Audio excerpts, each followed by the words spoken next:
Bonjour, bienvenue dans cette nouvelle vidéo de la chaîne Psychoplume. C'est une chaîne où on parle à la fois d'écriture et de psychologie. Et aujourd'hui, j'aimerais évoquer bien sûr l'écriture thérapeutique, puisque c'est le sujet euh, voilà, qui anime tout Psychoplume. C'est le sujet pour lequel Psychoplume est né. Et donc l'écriture thérapeutique, parce que c'est évidemment au centre de mes interrogations, de mon activité, de mes accompagnements. Et donc pour dire un peu voilà comment je l'aperçois, hein, parce qu'aujourd'hui on parle beaucoup de tous ces sujets, et tant mieux. On parle de l'écriture thérapeutique, on parle de l'écriture de soi, on parle de l'écriture introspective, du journaling.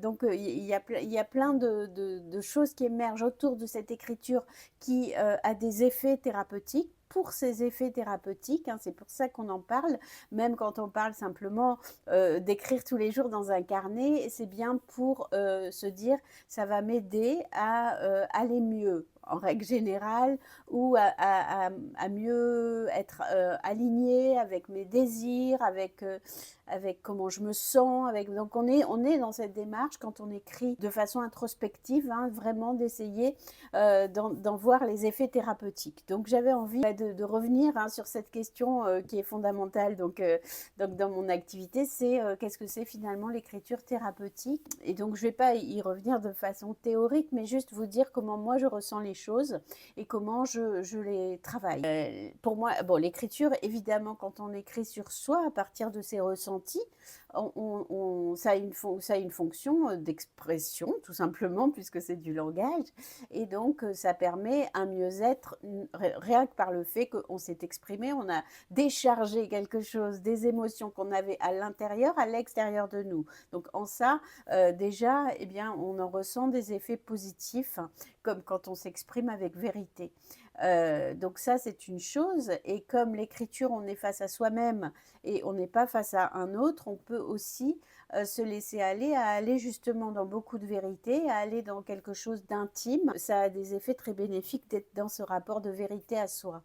En tout cas le plus possible, parce que bien sûr, il y a des choses qui restent inconscientes et on a des mécanismes de défense et de protection, mais quand même, ça permet d'être face à cette intimité, et ça fait du bien de pouvoir l'exprimer.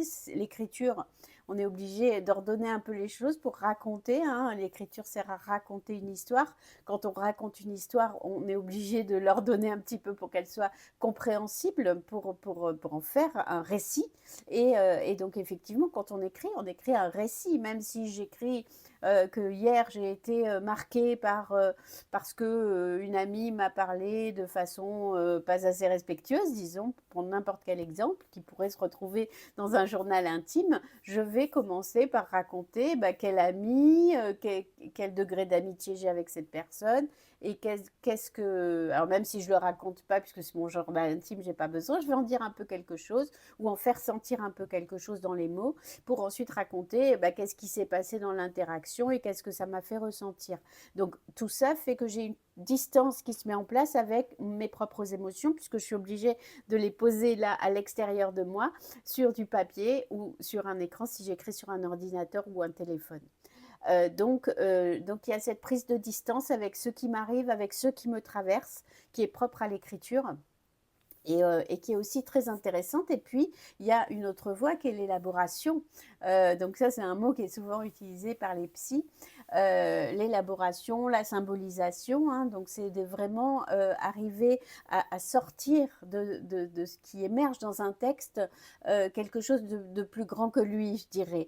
Hein. C'est-à-dire que peut-être, par exemple, si je reprends cette histoire avec cet ami, peut-être ça parle pour moi de la question de l'estime de soi, ça parle de mon rapport à l'autre, ça parle peut-être de ma peur de l'abandon, ça parle, voilà, est-ce que ça parle pas de quelque chose de très ancré en moi qui finalement se répète dans ma vie, soit des angoisses, soit des mécanismes, qu'est-ce qui se joue en fait dans une situation concrète, en fait, qu'est-ce qui se joue de plus grand, qui vient d'ailleurs, qui insiste en nous. Et donc ça, c'est intéressant, l'écriture, pour aller voir qu'est-ce qui insiste finalement. Et on le voit très bien quand on écrit un journal, c'est-à-dire qu'on va revenir sur des thèmes qui se répètent finalement dans le journal, même s'il y a des variations, il y a des choses qui insistent. Et ces choses qui insistent, c'est parce qu'elles ont besoin d'être entendues.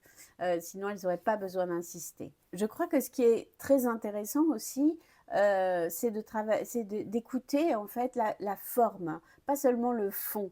Hein. Donc, quand on écrit comme ça, on peut se dire, ok, voilà, je parle toujours d'une histoire de lien, ça revient sans arrêt, que je parle de mes amis, mon rapport à mes enfants, du rapport à mes parents. Là, je parle tout le temps des liens. Donc, ok, ça c'est c'est le fond, c'est le sujet. Mais comment j'en parle? Et ça, c'est intéressant. Quelle forme je donne au texte? Et ça, on le voit bien hein, dans les ateliers d'écriture sur une même consigne où chacun et chacune va aborder différemment cette même consigne, ne serait-ce que dans la forme. Parce que parfois, on peut avoir des thématiques qui émergent, qui peuvent être assez similaires, mais on ne va pas l'aborder de la même façon. Et dans la forme, on va repérer d'abord aussi ce qui n'est pas dit, et on va repérer aussi la façon dont on amène, par exemple, si j'ai un sentiment d'injustice, hein, pour prendre un thème d'atelier que j'ai animé il n'y a pas longtemps, la question de l'injustice, voilà, qu'est-ce qu'elle me fait traverser émotionnellement? Si elle me fait traverser de la colère, peut-être je ne vais pas dire dans mon texte, parce que ce n'est pas hyper conscient, je ne vais pas dire je suis en colère, ça me met en colère, mais en fait on va le sentir dans la façon dont les mots s'agencent ensemble. Et donc ça c'est la forme, hein, c'est presque la voix d'un texte, le style, qui va montrer que la colère est bien là, dans la façon dont les mots s'agencent ensemble, et pas seulement dans le fond du texte. Peut-être elle n'est même pas dite dans le texte, mais en fait on la ressent. Et c'est ça aussi l'écriture thérapeutique, c'est avoir peut-être un thérapeute qui pointe ces choses-là que parfois soi-même on ne voit pas. Hein. C'est-à-dire à quel moment l'écriture thérapeutique est accompagnée. C'est-à-dire que l'écriture du journal, souvent on le fait seul. Donc il y a les fameuses trois pages du matin où les gens écrivent 3 pages tous les matins. Et donc ça c'est une technique amenée hein, par le livre de Julia Cameron. Et ça fonctionne bien, c'est très porteur, ça permet d'expulser déjà des choses et puis aussi de les travailler. Mais en fait, quand on travaille seul, et j'y viendrai dans une future vidéo, je voudrais l'approfondir cette question, c'est-à-dire que quand on est seul face à comme ça des temps d'écriture, eh bien parfois on répète toujours la même chose finalement. On sent qu'on est dans des boucles. Et que c'est difficile de sortir de ces boucles. L'écriture thérapeutique, elle propose des consignes d'écriture. Alors, il y a 2 types d'écriture. Hein. En atelier, par exemple, il y a les ateliers d'écriture créative où là, on va se centrer sur l'aspect littéraire finalement d'un texte. On va aller chercher comment, à partir d'une consigne d'écriture, créer un objet littéraire finalement. Et l'écriture thérapeutique, la visée n'est absolument pas la même. Donc, on a une consigne d'écriture. Ça, c'est pareil. Alors, ce n'est pas tout à fait les mêmes quand même, mais voilà, on a une consigne d'écriture, on va écrire un texte, mais on ne va pas s'intéresser à l'aspect littéraire, à la forme littéraire qu'il prend, mais on va s'intéresser à ce qu'il vient travailler. Hein. Donc, effectivement, quand on est accompagné par un thérapeute, que ce soit un art thérapeute, un psychologue, quelqu'un qui est formé en fait à l'écoute de ce qui se produit dans l'écriture, eh bien, il va pouvoir mettre en lumière hein, certaines choses qui émergent dans vos textes et que peut-être vous n'aviez pas perçues, en tout cas aussi consciemment que ce qui est énoncé là par le thérapeute. Donc ça, c'est très intéressant, l'écriture thérapeutique, hein, quand c'est accompagné aussi, si vous en sentez le besoin, que ce soit en groupe, en atelier ou en individuel, que c'est très intéressant quand c'est accompagné par un thérapeute qui va vous guider pour aller travailler certains sujets ou alors pour entendre un peu différemment ce qui émerge dans vos textes et qui n'est peut-être pas encore très conscient. Donc c'est là que c'est une thérapie. Alors souvent, c'est une thérapie qui accompagne une autre thérapie. Hein. Moi, pour la plupart des personnes qui sont accompagnées par moi dans Psychoplume, soit on fait une thérapie, soit font encore une thérapie. Ça, c'est quelque chose que je remarque Et finalement, l'écriture, c'est quelque chose en plus, c'est quelque chose qui vient travailler un peu les choses autrement. C'est des personnes qui ont fait une thérapie, et parfois il y a longtemps, ou qui y sont encore, mais qui, voilà, viennent chercher autre chose par l'écriture, parce que ces personnes aiment écrire, bien sûr, c'est la base, mais aussi parce que ça vient travailler un peu autrement cette distance justement que permet l'écriture, le fait d'être face à soi dans un texte, le fait voilà, d'être dans cette lenteur aussi que permet l'écriture et qu'on n'a pas à l'oral. Donc ça vient travailler d'autres choses. Et donc en ça, c'est vraiment intéressant, cet accompagnement par un thérapeute de notre écriture. Donc ça, c'est différent évidemment que le journaling où on va pas être accompagné, on va faire ça tout seul. Donc là, parfois, on rencontre une limite. Donc c'est intéressant de voir, tiens, est-ce que finalement ça me convient, ça me suffit et je fais déjà un travail assez conséquent avec ça, ou alors est-ce que j'ai envie de dépasser certaines choses par l'écriture, et alors peut-être je vais vouloir être accompagnée de ce côté-là. Donc il y a ça. Après, il y a simplement le fait d'avoir des consignes d'écriture. Hein, donc c'est plus facile en fait, parce que si j'ai un journal et je raconte ce qui s'est passé, ce que j'ai dans la tête, mes projets, ma relation à un tel, bon, je vais avoir des idées comme ça, mais finalement, une consigne d'écriture, c'est une contrainte. C'est quelque chose qui vous vient de l'extérieur et qui vous est imposé. Et le fait que ce soit imposé va venir chercher en nous des choses un peu inattendues. Et c'est ça aussi qui est très intéressant. Hein. Donc moi, j'ai créé le club Psychoplume justement où je propose tout un tas de consignes d'écriture pour justement voilà, provoquer des choses par la consigne d'écriture.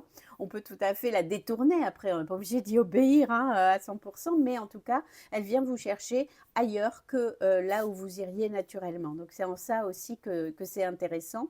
Et donc je sors un livre justement en ce moment qui comprend 365 consignes d'écriture pour justement faire ce travail seul, mais avec des consignes d'écriture. Donc si ça vous intéresse, je vous mets le lien en description. Donc voilà un petit peu tout ce que je voulais dire sur l'écriture thérapeutique, hein, qui est vraiment un outil que je trouve, plus je le fréquente, plus je le trouve riche. Et donc je vous conseille vivement de pouvoir l'utiliser. Alors vous pouvez le faire déjà par une écriture introspective, que ce soit dans un journal, que ce soit grâce à des consignes d'écriture, ou que ce soit avec un thérapeute.